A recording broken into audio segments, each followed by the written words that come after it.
Station 1. Jesus prays in the Garden of Gethsemane. Then Jesus went with his disciples to a place called Gethsemane. He said to the disciples, "Stay here while I go and pray over there." When he took Peter and Zebedee's 2 sons, he began to feel sad and anxious. Then he said to them, "I'm very sad. It's as if I'm dying. Stay here and keep alert with me." Then he went a short distance farther and fell on his face and prayed, "Abba, if it is possible, take this cup of suffering away from me. However, not what I want, but what you want." He came back to the disciples and found them sleeping. He said to Peter, "Couldn't you stay alert 1 hour with me? Stay alert and pray so that you won't give in to temptation. The spirit is eager, but the flesh is weak." Matthew chapter 26, verses 36 through 41. Have you ever just wished that the situation you are in or the pain you feel could simply be lifted from you like waking from a bad dream? Jesus knows this pain. At this station, we pray for those who live in fear of persecution, for who they are, or for the stands they take on the side of the oppressed. And we find the Jesus who felt afraid and alone, and yet offered himself for a higher purpose. Station 2. Jesus is betrayed by Judas. Suddenly, while Jesus was still speaking, Judas, one of the 12, came with a mob carrying swords and clubs. They had been sent by the chief priests, legal experts, and elders. His betrayer had given them a sign: "Arrest the man I kiss and take him away under guard." As soon as he got there, Judas said to Jesus, "Rabbi." Then he kissed him. Then they came and grabbed Jesus and arrested him. One of the bystanders drew a sword and struck the high priest's slave and cut off his ear. Jesus responded, "Have you come with swords and clubs to arrest me like an outlaw? Day after day I was with you, teaching in the temple, but you didn't arrest me. But let the scriptures be fulfilled." And all his disciples left him and ran away. Mark chapter 14, verses 43 through 50. The sting of difficult relationships is something most of us have experienced. Perhaps as children, trust was betrayed by an adult who did not care for us as we needed, or perhaps as adults, family or spousal relationships crumbled under the weight of addiction or illness or resentment. At this station, we pray for the ability to forgive and to move on. We find here the Jesus who knew of the betrayal and who broke bread with Judas anyway. As morning came, the elders of the people, both chief priests and legal experts, came together, and Jesus was brought before their council. They said, "If you are the Christ, tell us." He answered, "If I tell you, you won't believe. And if I ask you a question, you won't answer. But from now on, the human one will be seated on the right side of the power of God." They all said, "Are you God's son then?" He replied, "You say that I am." Then they said, "Why do we need further testimony? We've heard it from his own lips." Luke chapter 22, verses 66 through 71. Perhaps church has always felt like a welcoming and safe place for you, but there are many in this world who have been harmed as they were cast out, denied the right to become religious leaders, ostracized and judged or sentenced for who they are. There are also those who have been the victims of religious and clergy abuse. At this station, we pray for the victims of the world, especially when the violence was done in the name of God, and we find the Jesus whose death was caught up in the entangled political and religious climate of his day.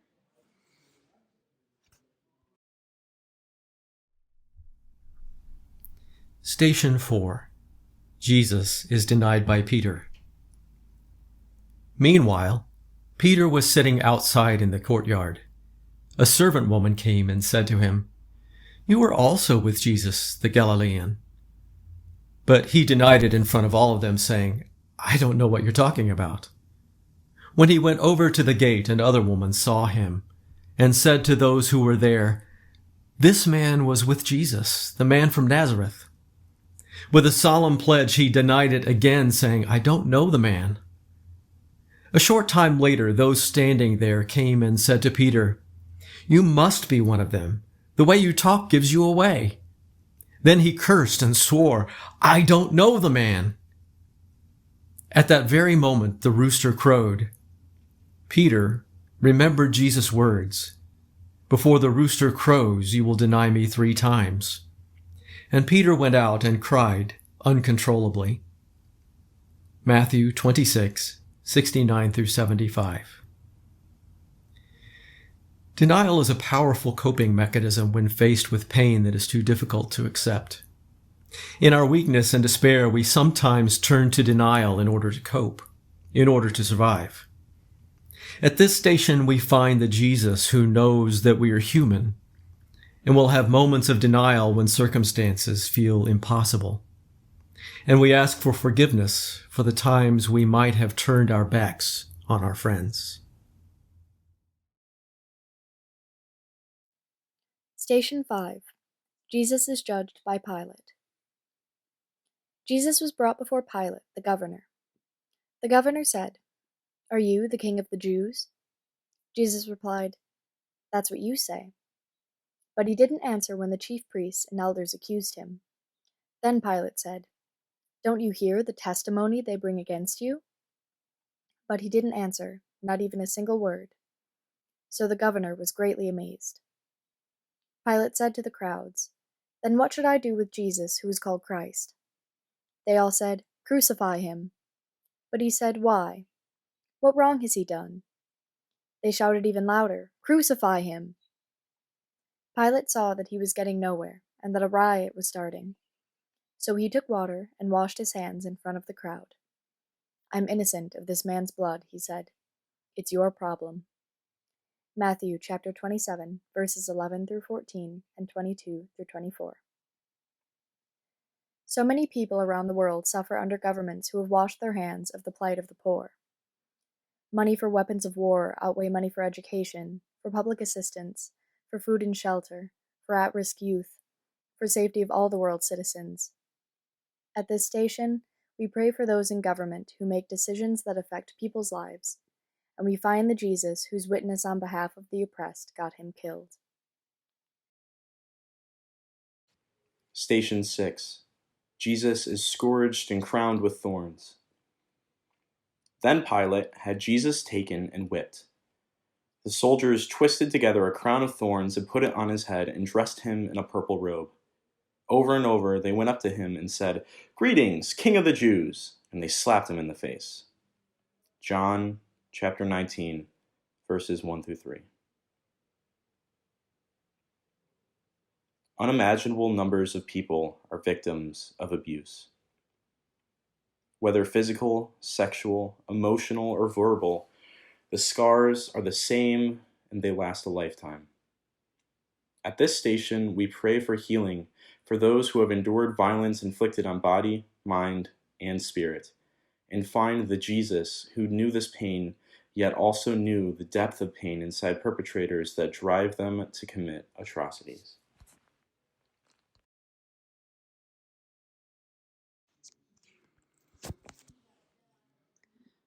The soldiers took Jesus prisoner.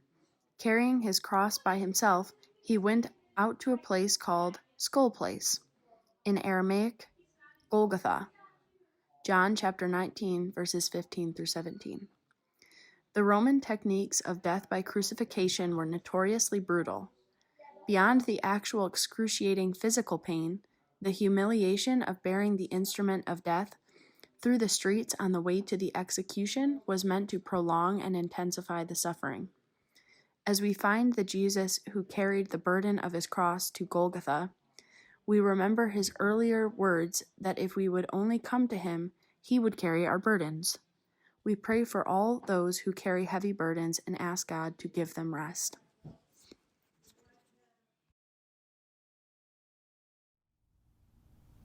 Station 8. Jesus is helped by Simon of Cyrene. As they led Jesus away, they grabbed Simon, a man from Cyrene who was coming in from the countryside. They put the cross on his back and made him carry it behind Jesus.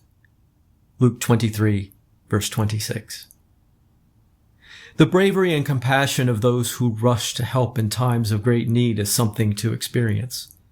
First responders, neighbors, friends, and strangers rush to assist in crises in ways that restore our faith in humanity. At this station, we find the Jesus whose burden was lightened by one who bore the weight of his cross for a while. And we pray for all those who come to help in time of need, and ask God for the strength to put ourselves in that place whenever we have the opportunity.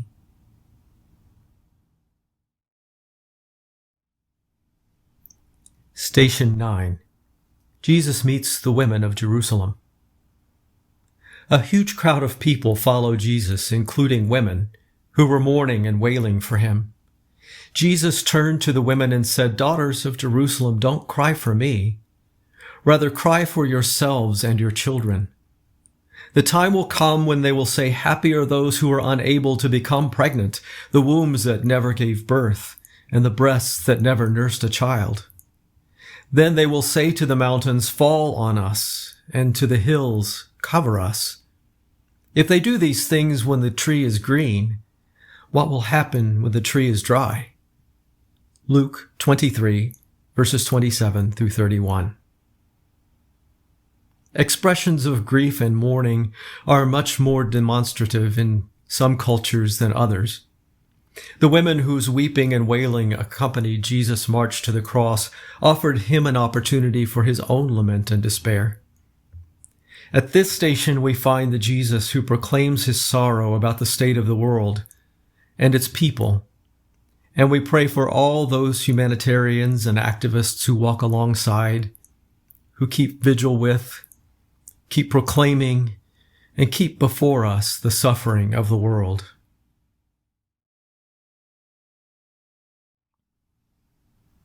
Station 10. Jesus is crucified. They brought Jesus to the place called Golgotha, which means skull place. They tried to give him wine mixed with myrrh, but he didn't take it. They crucified him. They divided up his clothes, drawing lots for them to determine who would take what. Mark 15, verses 22 through 24. Roman crucifixion was used as a way of terrorizing people whose lands they occupied, and was most often the preferred method for making a statement about political insurgents. And so death was not the main goal, but rather prolonged and lingering suffering. Hanging from nails through the hands and feet would ensure a slow death and make sure those who witnessed were frightened and intimidated into submission to the Roman state. At this station, we find the Jesus whose body was tortured to death, and pray for all political prisoners who are unjustly detained, tortured, and murdered. Station 11. Jesus promises to share his reign with the good thief. One of the criminals hanging next to Jesus insulted him. "Aren't you the Christ? Save yourself and us." Responding, the other criminal spoke harshly to him. "Don't you fear God, seeing that you've also been sentenced to die? We are rightly condemned, for we are receiving the appropriate sentence for what we did. But this man has done nothing wrong." Then he said, "Jesus, remember me when you come into your kingdom." Jesus replied, "I assure you that today you will be with me in paradise." Luke 23, 39 through 43. The conversation from the cross between three persons facing their own deaths ranged from denial to acceptance. We all do this when faced with grief. We want to be saved from the pain. We barter with God. We get angry and vengeful and then accept the inevitable. At this station, we find the Jesus that is with us, no matter who we are or where we are on the journey. Jesus is with us and promises redemption at any moment.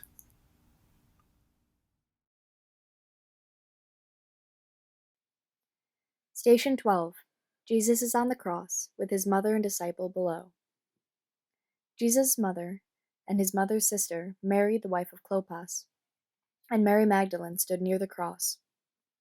When Jesus saw his mother and the disciple whom he loved standing nearby, he said to his mother, "Woman, here is your son." Then he said to the disciple, "Here is your mother." And from that time on, the disciple took her into his home. John chapter 19, verses 25 through 27. Jesus knows that his absence will be felt by many, but perhaps no greater than the absence his mother will feel. The band of disciples has become family, and his commissioning of his closest disciple to take his place as her son is repeated over and over again throughout humanity, when a dying loved one says, "Take care of them." At this station we find the Jesus who loves deeply and invites us to care especially for those who have no family. We pray a prayer of thanksgiving for those who have become chosen family to us.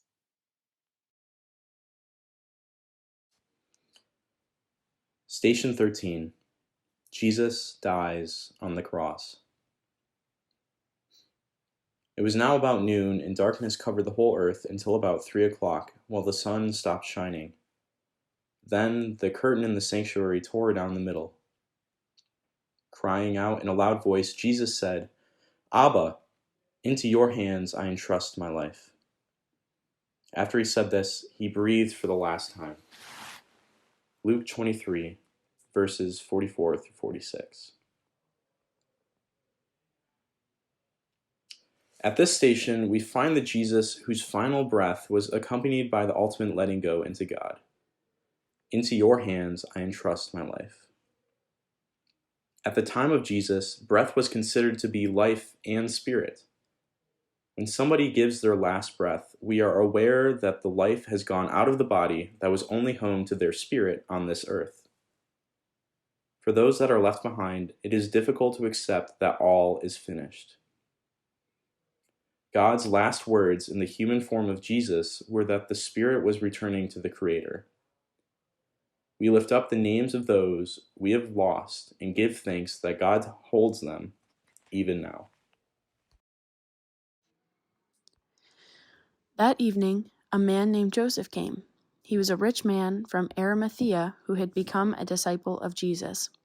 He came to Pilate and asked for Jesus' body. Pilate gave him permission to take it. Joseph took the body, wrapped it in a clean linen cloth, and laid it in his own new tomb, which he had carved out of the rock. After he rolled a large stone at the door of the tomb, he went away. Mary Magdalene and the other Mary were there, sitting in front of the tomb. Matthew chapter 7, verses 57 through 61.